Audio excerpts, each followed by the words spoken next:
Treatment, injection treatment, SI joint radio frequency ablation ఒక treatment ఉంటుంది. ఆ ట్రీట్మెంట్ కానీ ఇంకో ట్రీట్మెంట్ ఎస్ఐ జాయింట్లో ప్లాస్మా థెరపీ, అది చేస్తే కంప్లీట్గా రికవర్ అయ్యి మళ్ళీ నార్మల్ యాక్టివిటీస్ హ్యాపీగా చేసుకోవాలి.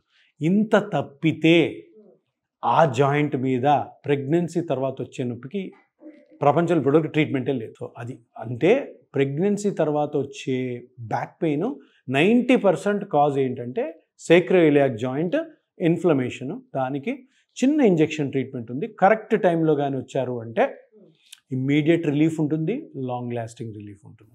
అంటే ఇప్పుడు డెలివరీ అయ్యి కూడా పెయిన్ అనుభవిస్తూనే ఉన్నారు వాళ్ళు.